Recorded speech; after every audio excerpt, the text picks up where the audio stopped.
सबसे पहले आप सभी को बसंत पंचमी यानी सरस्वती पूजा की हार्दिक शुभकामनाएं। यह कुछ लोग आज सरस्वती पूजा मना रहे हैं, कुछ लोग कल मना रहे हैं। आप जब भी मना रहे हो, मेरे तरफ से आप सभी को सरस्वती पूजा की हार्दिक शुभकामनाएं। माँ सरस्वती का आशीर्वाद आप सब पे बना रहे।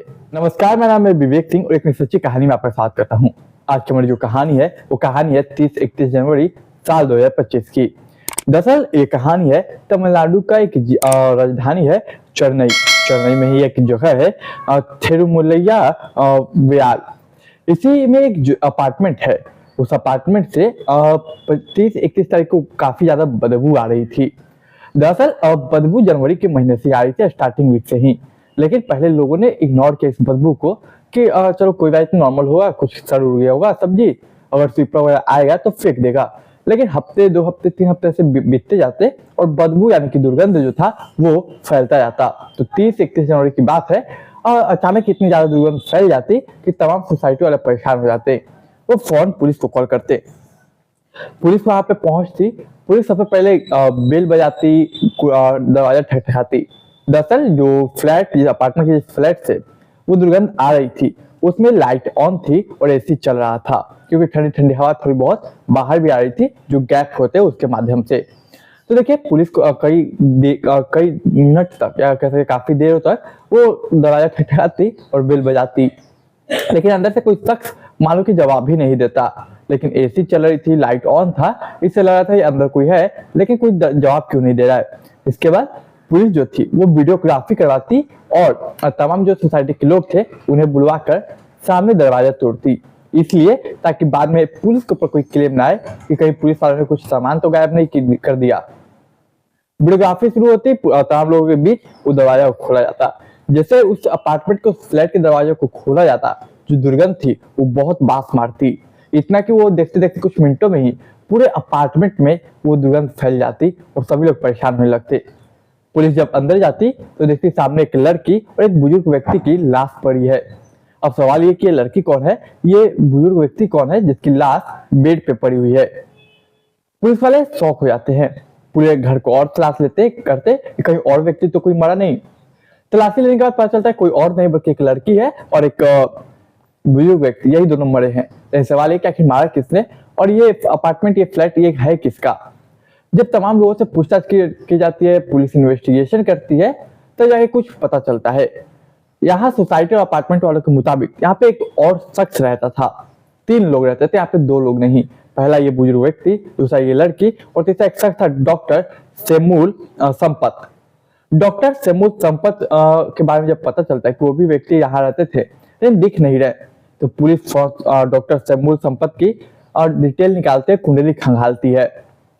तब जाके पता चलता है कि डॉक्टर सेमूल संपत जो है वो हेमोपैथिक के डॉक्टर हैं और इन्होंने अपनी पढ़ाई ऑस्ट्रेलिया में कंप्लीट की है। ऑस्ट्रेलिया में कंप्लीट करने के बाद वो इसी अपार्टमेंट में आकर रहते और लोगों का इलाज करते, मतलब अपना क्लिनिक वगैरह जो भी होगा उनका। इनकी उम्र लगभग 34 साल है। फिर फौरन पुलिस सीढ़ियां निकलवाती। इसके बाद लोकेशन को ट्रैक करती। लोकेशन ट्रैक करते करते पुलिस पहुंचती कांचीपुरम में। कांचीपुरम के एक इलाका में जहाँ पे लोकेशन बताता डॉक्टर सेमूल संपत का। वहां से उस डॉक्टर सेमूल संपत को उठाती और पुलिस स्टेशन लाती। जब पुलिस स्टेशन लाती, पुलिस अपने तरीका से पूछताछ करती, तो कहता कि सर मैं बाहर गया था, मैं ऑस्ट्रेलिया गया हुआ था अभी। फिर पुलिस पूछताछ करती तो फिर बोलता मैं वहां गया था। मतलब कि डॉक्टर सेमूल संपत जो थे वो बातों को घुमाते, हर बार नई कहानी सुनाते।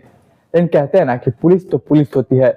जब पुलिस अपने पुलिस अंदाज पे आए तो मुर्दों से भी बुलवा लेती है। फिर पुलिस वालों ने अपने पुलिस अंदाज अपनाया और जब पुलिस अंदाज अपनाया तब जाके कहानी निकल के सामने आई जो कि वाकई में सबको चौंका देती है। और यहीं से ये कहानी तकरीबन कुछ महीनों पहले चली जाती है। इस कहानी की शुरुआत एक महिला से होती है, सिंथिया। जी हाँ, सिंथिया, जिसकी उम्र तकरीबन 37 साल थी। ये महिला शादीशुदा थी, अपने पति के साथ रहती थी। सिंथिया पढ़ने में बहुत तेज थी, काफी पढ़ी लिखी थी, लेकिन किसी कारण की वजह से वो उसके पति के बीच पटता नहीं था। और दोनों के बीच पटता नहीं था, हमेशा मन मुटाव तमाम चीजें होती। तो सिंथिया जो थी वो फैसला लेती कि क्यों ना मैं अपने पति से अलग हो जाऊं। तो सिंथिया अपने पति से अलग हो जाती। अपने पति से अलग होने के बाद वो यही यानी कि तमिलनाडु में ही वेल्लोर एक जगह है, एक शहर या जगह है, वहां पे अपनी माँ के साथ रहने लगती। वो अपना कमाती, खाती और माँ को खिलाती। वक्त गुजरता, समय गुजरता, माँ की नेचुरल तरीके से एक दिन मौत हो जाती। अब सेंथिया जो थी यानी कि वो लड़की, वो जिसकी उम्र 37 साल थी, महिला कहिए अब, तो उसकी उम्र जो थी वो माँ तो मर गई, अब वो अकेले रहने लगती। जॉब जो करती थी वो जॉब से अपना जॉब करती अपने अकेले रहती। उसी के पिता थे जो कि पहले कहीं और रहते थे, जिनका नाम सैमुअल शंकर है, जिनकी उम्र लगभग 78 साल। तो अपने पिता सैमुअल शंकर को यहाँ वेल्लोर ले आती, और अपने पिता के साथ वो रहने लगती। लेकिन देखिए उनके पिता की जो तबीयत है वो खराब रहने लगती है। एक दिन तबीयत इतनी ज्यादा बिगड़ जाती कि वो एक हॉस्पिटल पहुंचते और हॉस्पिटल में वो चेक कराते अपने पिता को। तब पता चलता है कि उसके पिता का जो किडनी है वो काफी खराब हो चुका है। जब बात इलाज की आती तो इलाज में पता चलता कि वो डॉक्टर वो इलाज नहीं कर सकता। वो सजेशन देता है कि एक काम कीजिए और आप चेन्नई चले जाइए, चेन्नई की डॉक्टर के पास, वो अच्छे से इलाज करेंगे। अब जो वो लड़की थी, महिला थी 37 साल की, वो फौरन अपने पिता यानी कि सैमुअल शंकर को उठाकर चेन्नई ले जाती। चेन्नई में उस डॉक्टर को दिखाती, दवा होता और दवा पानी चलते रहता और उनको पिता को राहत मिलती। क्योंकि चेन्नई में जिस डॉक्टर को सजेशन दिया गया था, उस डॉक्टर ने कहा कि वहां पे उम्मीद थोड़ा ज्यादा है कि ज्यादा सर्वाइव कर पाएंगे। अब अक्सर कह सकते हैं वेलोर से चेन्नई, चेन्नई से वेलोर, वेलोर से चेन्नई, ये सिलसिला लगा रहता क्योंकि पिता को हमेशा एक रेगुलर चेकअप करवाना पड़ता। देखते देखते एक दिन यूं ही ट्रैवल कर रही थी तो सोशल मीडिया स्क्रॉल कर रही थी। इसी स्क्रॉलिंग के वक्त एक रिक्वेस्ट आती है इस महिला को। वो इस रिक्वेस्ट थी डॉक्टर सैमुअल संपत की। ये एक्सेप्ट करती, वो भी एक्सेप्ट करता, दोनों एक्सेप्ट करते, दोनों के बीच दोस्ती होती, दोनों एक दूसरे से मैसेज खेलते, यानी कि मैसेज पे एक दूसरे से बातें करते। अब हमेशा ये इधर से वेलोर से चेन्नई, चेन्नई से वेलोर करते रहती। देखते देखते दोनों दोस्त अच्छे बन जाते। इसके बाद जो महिला थी वो डायरेक्ट ये बता देती है कि देखो मैं शादीशुदा हूँ और मेरे पति के से अलग हो चुकी किसी कारण की वजह से। मैं अपने पिता के साथ रहती हूँ। पिता का जो दिक्कत है वो किडनी में है और किडनी में दिक्कत होने के कारण मैं हमेशा वेलोर से चेन्नई, चेन्नई से वेलोर आती जाती रहती हूँ। ऐसी बात उसने बताई थी। लेकिन कुछ महीने या 1-2 महीने कह लीजिए, जो भी समय गुजरा हो, यूं ही कुछ समय बाद डॉक्टर जो थे वो पूछते कि तुम रहती कहाँ हो। तो जो लड़की थी, महिला थी, वो कहती मैं थिरुमलिया व्याल के एक अपार्टमेंट में रहती हूँ। अब जैसे ही वो ये अपार्टमेंट सुनते हैं तो था चौंक जाते हैं डॉक्टर साहब। वो कहते हो कि तुम कब से रहती हो यहाँ पे तुम रहती हो, किसके साथ रहती हो।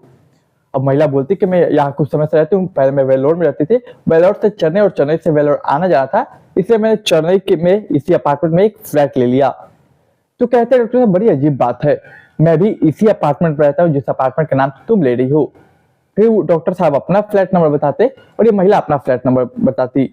दरअसल दोनों एक ही अपार्टमेंट में रह रहे थे लेकिन अजनबी की तरह। इनकी मुलाकात सोशल मीडिया पे होती है। इसके बाद देखिए जब पता चलता है दोनों को कि एक ही अपार्टमेंट हम लोग रहते हैं, फिर लोग मिलते जुलते। अब देखिए महिला एक प्रस्ताव रखती है। महिला कहती है कि अगर आपको ऐतराज ना हो तो क्या हम दोनों एक साथ हम लोग तीनों एक साथ रह सकते हैं एक ही फ्लैट में। डॉक्टर साहब को ये बात पसंद आती। कहीं ना कहीं दोस्ती प्यार में तब्दील हो चुकी थी, दोस्ती प्यार में बदल चुका था। तो डॉक्टर साहब कहते हैं ठीक है हम लोग एक ही फ्लैट में रह लेते हैं। और इसके बाद ये तीनों लोग यानी कि वो महिला सिंथिया, वो डॉक्टर सैमुअल संपत और उनके पिता यानी कि सैमुअल शंकर, ये तीनों एक ही साथ रहने लगते। लड़की की यानी कि महिला के पिता को कोई ऐतराज, कोई आपत्ति नहीं होती इस बात से कि उनके बेटे के साथ कोई लड़का भी रह रहा है, कि कहीं ना कहीं उनको भनक थी कि दोनों प्रेम में हैं। इसके बाद तीनों एक साथ रहते हैं।